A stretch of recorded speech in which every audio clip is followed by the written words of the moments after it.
गांव में भोले भाले और गरीब लोगों को कैसे आज भी ठगा जाता है, इसका जीता जागता उदाहरण ये लोग हैं।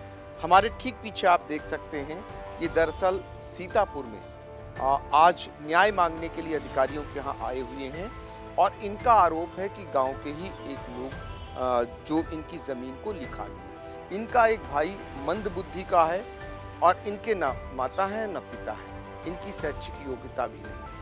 इनकी ज़मीन का बैनामा करा लिया जाता है और इन्हें पौने पौने रुपए दे करके इनकी सारी ज़मीन लिखा ली जाती है। मामले की शिकायत भी होती है और जो इनका मंद बुद्धि भाई है और उसकी भी जब ज़मीन लिखा ली जाती है तो उसका बैनामा रोक दिया जाता है, ये दाखिल खारिज रोक दिया जाता है, बैनामा हो चुका होता है। अब इन्हीं से जानते हैं आपका नाम क्या है, कहाँ के रहने वाले हैं और क्या हुआ था। हम पारा गांव के रहने वाले हैं, सीतापुर जिला है और ओमकार सिंह मेरा पूरा नाम है। मेरे भाई का नाम बेटा सिंह है और जो है हमारा खेत पास जितना रहा सब वो मूलचंद शुक्ला जो है सब पूरा खेत लिखवा लिए और एक भी पैसा नहीं दिया। और जो है बाद में जो है पापा वाला पैसा था बैंक में पड़ा था, वो भी जो है पैसा कहने लगे चलो निकलवा देते हैं।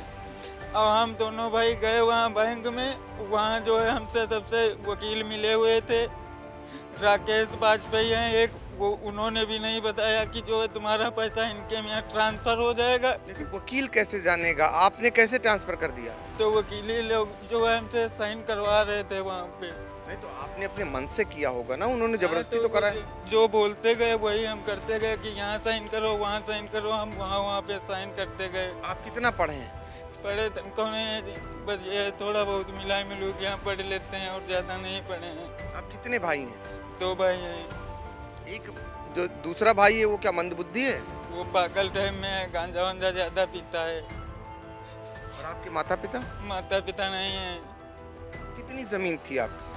हमारी ज़मीन थी पूरे 10 बीघा थी और तीनों हमारे अम्मा के नाम आई थी और हमारे भाई के नाम आई थी और जितनी हमारे हिस्से की थी वो लिखा लिए और हमारे भाई के हिस्से की पूरी लिखा लिए। और जो है और पिता वाला पैसा था वो भी जो है पूरा हड़प कर लेन बैंक। कितना रुपया। 4 लाख मतलब पूरा रुपया था, 8 लाख लगभग था और उसमें से ने जो है 4,80,000 रुपये जो है उसमें से ने वाउचर ऊपर ट्रांसफ़र पर जो है करा के निकाल लिए और हमसे बताया नहीं। बिल्कुल, तो आप ये बताइए, जब आप बैनामा कराने गए थे तो आप जब रजिस्ट्री होती है तो रजिस्ट्री में पूछा जाता है कि आपको क्या पैसे मिल गए। आप जब रजिस्ट्री कराने गए थे तो वहाँ रजिस्ट्रार आपसे पूछते हैं, तो आपसे तो पूछा गया होगा, फिर कैसे रजिस्ट्री हो गई। से बोल के यहाँ लेके गए कि एग्रीमेंट करवाने चल रहे हैं, तुम्हारे हिस्से में जितनी ज़मीन है उसकी कर दो चल के एग्रीमेंट। तो हम गए वहाँ, तो वहाँ पर वकील भी वो मिले थे और जो है हमसे ये कहा कि जो है तुमसे पूछा कई बीघा कई कट्टा कर रहे हो, तो हमसे बताए वहाँ पर रजिस्ट्रार के सामने, हमसे पूछें कितना कर रहे हो, तो हमको ये नहीं पता था कि ये बैनामे के मतलब बेचने वाला करा रहे हैं या एग्रीमेंट करवा रहे हैं, ये हमसे बताया नहीं। तो जो हमसे पूछे कि जो है कितना मतलब कितना कर रहे हो, कितने बीघे कर रहे हो, तो हम कहा 3 बीघे कुछ विषय कर रहे हैं। कल पैसा मिला तो हम कहा हाँ मिल गया हमें पैसा, और ये हमें नहीं पता था कि ये बैनामा करवा रहे हैं। पूरा करा रहे हैं पूरे जमीन का। पूरे ज़मीन का। फिर आप लोगों ने कहीं शिकायत की, कुछ इस पे हुआ। तो अभी नहीं की थी, तभी नहीं की थी, हमें पता ही नहीं था जब, लेकिन पता चला तब जो है कार्रवाई करें, सब कहीं करे लेकिन कहीं सुनवाई नहीं हुई। थाने गए, थाने में अभी कोई सुनवाई नहीं हुई, तब जाके मतलब पूरा है यहाँ अधिकारियों से गुहार लगा रहे हैं। हाँ, अधिकारियों से ने बहुत गुहार लगाए, सबसे कहा लेकिन कहूँ सुनवाई नहीं, थाने में और कोई जाते हैं सुनते ही नहीं है। देखिए, इनका जो मामला है दरअसल इनकी ज़मीन जिसे धोखे से, दरअसल ये अनपढ़ हैं, इनका कहना है, एक भाई इनका मंदबुद्धि है और उसकी ज़मीन को लिखा लिया जाता है। जब इसकी शिकायत होती है जो मंदबुद्धि भाई हैं तो उनकी रजिस्ट्री तो हो जाती है लेकिन उनका दाखिल खारिज रोक दिया जाता है। लेकिन इनका कहना है जिस तरीके से इन्हें ले जाया गया और ये पढ़े लिखे नहीं थे, जहाँ बताया गया वहाँ ये दस्तखत करते गए और इनकी ज़मीन को लिखा लिया गया। यही नहीं, इनके पिता के खाते में जो पैसा पड़ा था वो भी निकाल लिया गया। और भी गांव के लोग हैं इनके साथ ही आए हुए हैं, उनसे जानते हैं क्या हुआ था। आप लोग शिकायत लेके पहुंचे हुए हैं, तो इसमें क्या पूरी बात क्या थी? पूरी बात सर, ये पारा गांव के रहने वाले हैं सर। ऐसा है कि इनके पास अब जीवन यापन के लिए कुछ भी नहीं बचा। धोखेधड़ी करके इनके हिस्से की सारी ज़मीन उन्होंने लिखा है। ये कहने लगे कि हमको 20,000 रुपये के बाप पिता की और तेरा ही करना है, उसके लिए हमें ज़रूरत है। इन्होंने कहा कि चलो एग्रीमेंट लिख दो, और इनको ले जाए चले गए। ये लोग थोड़ा हाफ मूड के हैं। अब वहाँ जाके कि तरह ही 20,000 रुपये के लालच में इनसे बयान करा, लेकिन पैसा पाया तो इन्होंने कहा पैसा पा गए, वहाँ से चले आए। इनको कोई जानकारी नहीं हो क्या हुआ। उसके बाद में इनके पिता के नाम पे लगभग 8 लाख रुपये था सर।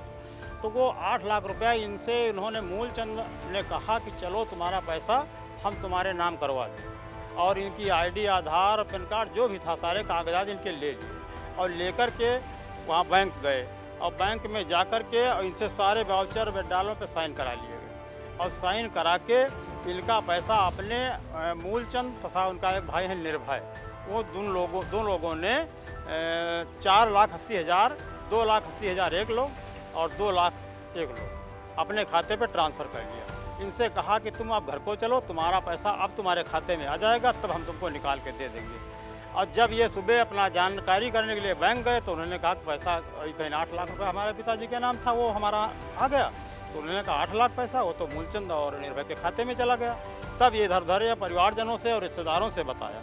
तब हम लोगों ने कहा कि तो अब इसके पास जीवन यापन के लिए ये अपना कह रहा था हम जान दे देंगे। उनका जान तुम न दो, अधिकारियों से अपनी फरियाद करो, और चल के अपने कप्तान साहब को मिलो, SDM साहब को मिलो, थाने में अपनी शिकायत करो, कुछ तुम्हारा निर्णय ज़रूर होगा। ऐसा नहीं कि अन्याय इतना हो जाए। तो ये साहब इनके साथ में हुआ। इनके पास जीवन यापन के लिए कुछ भी बचा नहीं है, जो कुछ था इनका सब ले लिया गया। और ये निहायत बिल्कुल गलत है कि पैसा इनका बेअन्याय गुन्याय इनका अपने खातों में ट्रांसफ़र कर लिया गया है, और फर्जी लिखा पढ़ी करके 3-4 पन्नों में और इंस्पेक्टर साहब को थाने में दे दिया गया।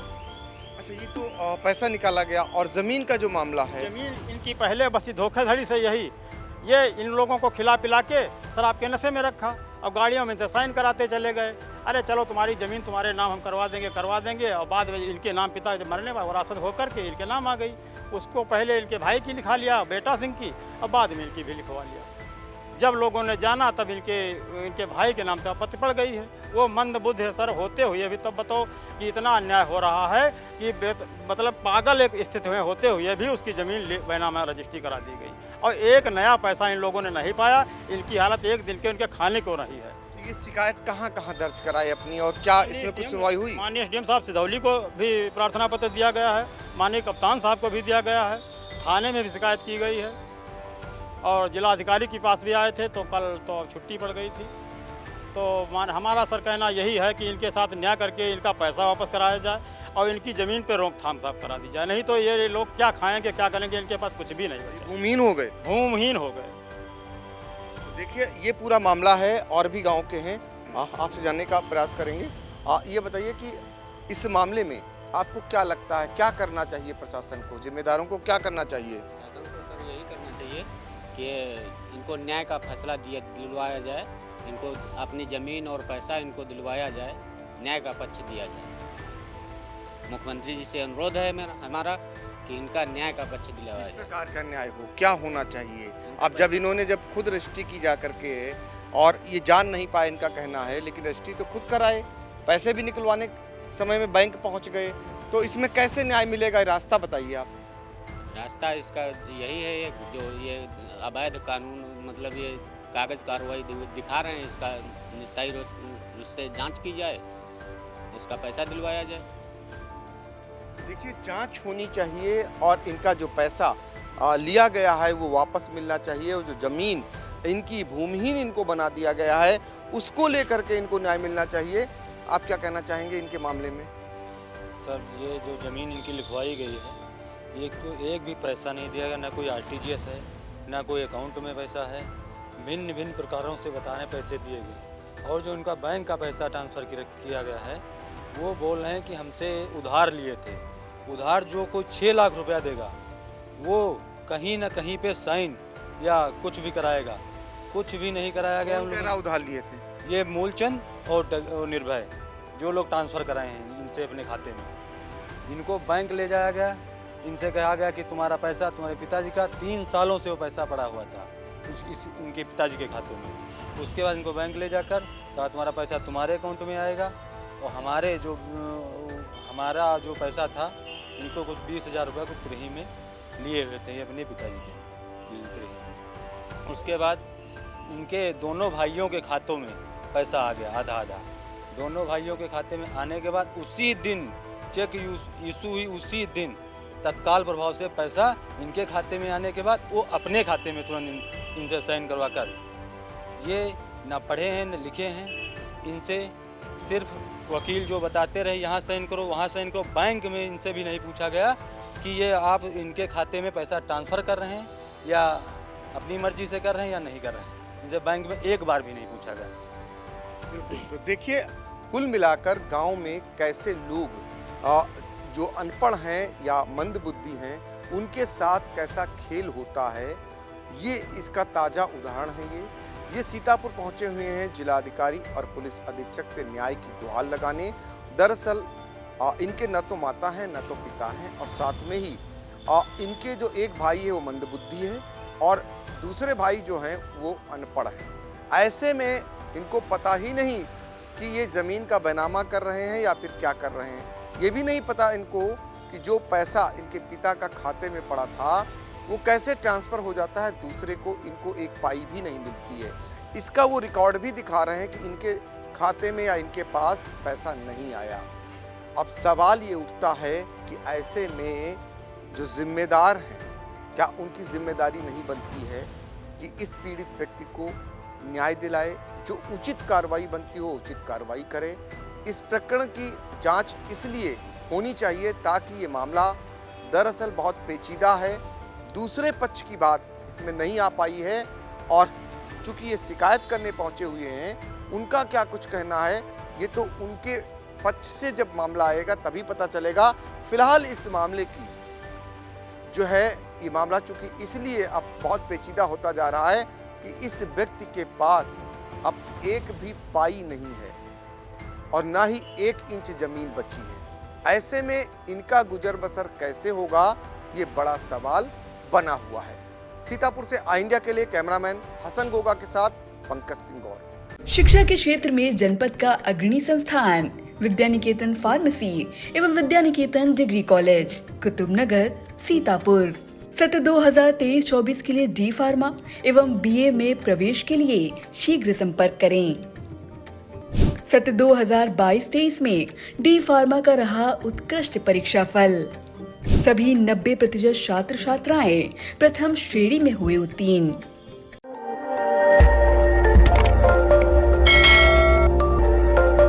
खबर आपकी, नजर हमारी। देखते रहिए आई इंडिया।